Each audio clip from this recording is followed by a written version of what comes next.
Hello Whovians and welcome to my latest Doctor Who review, where today I review the 6th and final story of season 15 of Doctor Who, which is also Louise Jameson's final story as Leela. The Invasion of Time, starring Tom Baker and Louise Jameson. Right, the plot of this story is as follows. The Doctor returns to Gallifrey, claims his rights and is crowned president. It soon turns out that he has led a group of aliens called Vardans to the planet to eradicate them completely. After they are destroyed, the Sontarans take their opportunity and follow them in their invasion until they are destroyed by the Doctor. Yeah, that's basically it for the Invasion of Time. The Invasion of Time. Well, this is a very interesting story. This one was a bit weird for me. I must admit, it was a bit weird. I think this story is not great, personally. I just couldn't really get into it that much. It's better than the previous story, I'll give it that. It is better than the previous story, and there are some good ideas in there. And in a way, it sort of feels like two stories in one. Because the Doctor has to deal with the Vardans, who are kind of basically taking over his mind. And then when they're done with, they then have to deal with the Sontarans in the last two episodes. So it does feel kind of disjointed for me, this story. It feels like there's two stories in one, just so they could pad it out to 6 episodes. But, yeah. And that's kind of my problem with the story. The story drags on for too long. I think that this story is way too long. It should have been 4 parts, or at the very most 5. I just think it was pointless to really bring the Sontarans into the story at all. I mean, they don't do a lot, and when they do come in, it's hardly worth the wait. I mean, the prosthetics are great for the Sontarans, but the voices aren't very good. They just don't make as much of an impact as they had done in The Time Warrior, or the Sontaran Experiment, sorry. And, yeah, they're not really very good in this story, and also the Vardans are not very good. They're just, I mean, the effects are pretty bad, even for the classic Who standards.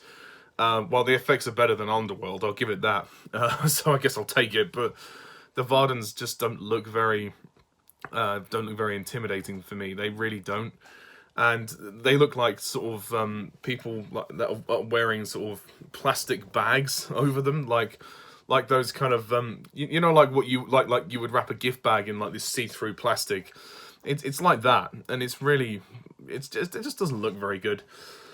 So yeah, that's unfortunately the downside of the story. That's the main area of the story, but there are some good ideas in the story. I mean, it's great that we get to see more into the TARDIS. We get to explore every route of the TARDIS, which is quite nice, and that proves to be kind of exciting. K9 is very good in the story. I think K9's inclusion is very good, and I like the fact that he stays with Leela at the end. Obviously, it's K9 Mark 1. It's the very first K9. So, yeah, and of course I have to talk about Louise Jameson as Leela. This is her final story of the show. And, you know, Louise Jameson has been great, actually, I think. Leela is a great character, you know. I like the fact that she's a sort of tribe, you know, savage warrior. And she really has grown accustomed to the Doctor's world, you know. She really just found a life of adventure, and she loved it. And I think she learned that killing wasn't always the best way. The Doctor definitely tried to encourage Leela that there was more to life than just killing everything. And she went on I guess she'd say she went on a character arc, but she's not the best companion of the show ever, but she's also very gorgeous. She's a very gorgeous looking companion, so there is that. So Louise Jameson, thank you very much. You were great. You were great. The exit itself, it's a little abrupt. I mean, what it is basically she meets one of the Time Lords on Gallifrey and falls in love, and then decides to stay. Yeah, where have we seen that before? We've seen that exit before with Susan in the Dalek Invasion of Earth and Vicky in the Mythmakers. So again, it's kind of derivative of those. So I wouldn't say the exit is anything great, but it's a decent exit. And you know, she says, "Oh, well, I'll miss you, Doctor," and the Doctor says, "Goodbye, Savage." You know, and you know that was nice. But I mean, the scene could have been drawn out a bit. I think the final goodbye scene could have been slightly longer. Speaking of which, we get to return to Gallifrey in the story, which is quite nice. I really like the look of Gallifrey, and I think the sets are the same as the Deadly Assassin, or very similar anyway. And It's nice to see Barusa again, you know, and that's always good. And the Time Lords themselves, it's nice to see them. They're brilliant in the story.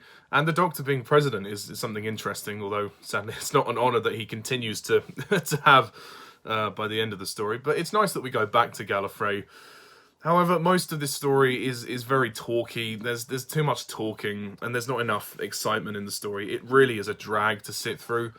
So that's where I'm very torn with the story, because I love the ideas in the script, but I think it gets a bit messy as it goes on.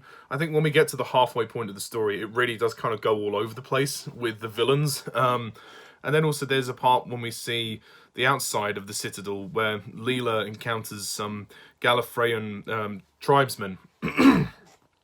And they assist in the story with helping defeat the Sontarans. I don't really get why they're in the story. I mean, yeah, I guess it's nice to see a different part of Gallifrey, but they didn't really contribute that much to the story until the end.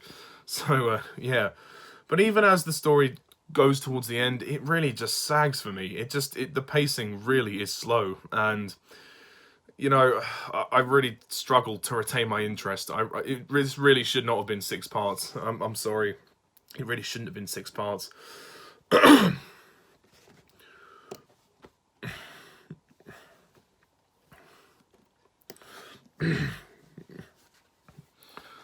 like the music from Dudley Simpson as well. I think his music score is very good.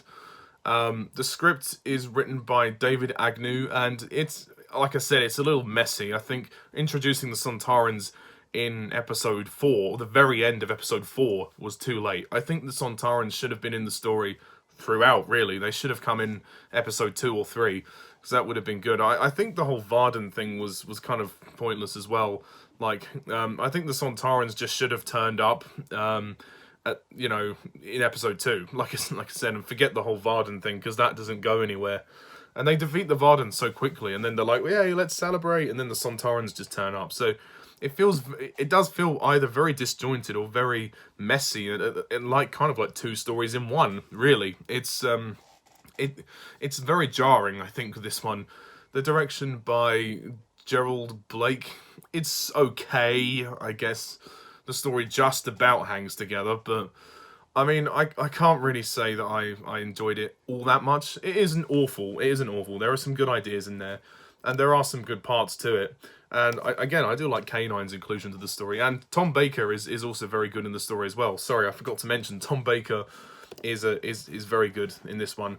He has to play the Doctor a little bit differently to begin with. The Doctor's kind of acting weird, like he's mentally unstable, and he's a bit more aggressive, like because the Vardens are like taking over his mind. So he's playing the Doctor slightly differently.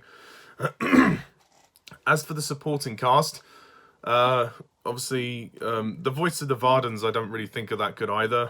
Stan McGowan, Tom Kelly, they're okay, you know, they're fine, but they could have been better. Andred, played by Christopher Trenchell, good. Kellner, played by Milton Johns. Barusa, played by John Arnott. Barusa's very good, and he's always very good. Obviously, John Leeson voices K9, and he does a great job as well. I mean, most of the supporting cast are good. They're fine, but really, there isn't a lot to say really about this one. And I think it's an okay exit for Leela. It's an okay exit. I would probably, I'll give this story a marginal pass. I'll give it a 6 out of 10.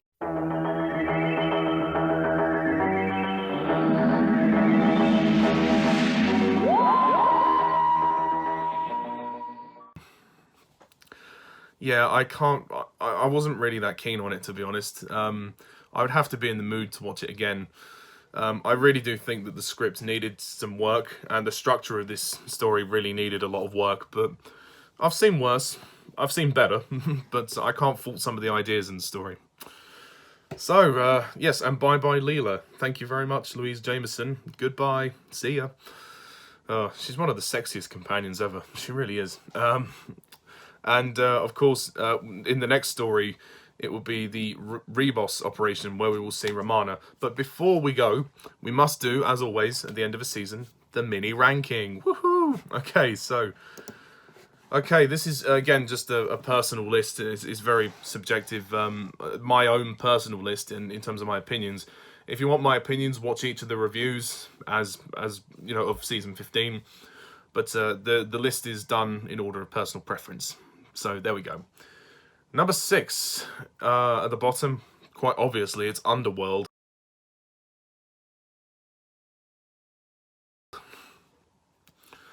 Number 5, Image of the Fendal.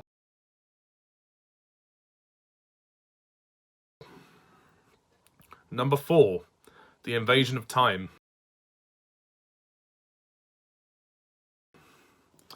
Number 3, The Sunmakers.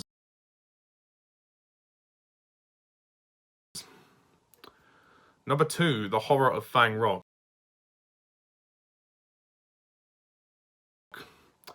And number 1 is The Invisible Enemy. Right, well that is my mini ranking of Season 15. What's your ranking? Please comment down below, let me know what you think. As for Season 15 as a whole, I guess it was okay. It was very, very uneven. I think it's one of the most uneven seasons of the classic series I've watched. Quite bizarrely so. The two stories I really like are at the start of the season, and then I like the Sunmakers. Invasion of Time was all right, and then the other two are rubbish. So it's a very uneven season. Without question, the weakest Tom Baker season so far.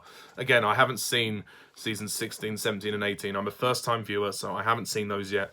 But out of the 4 seasons I've seen so far, this is without question the weakest. But if you disagree, that's fine.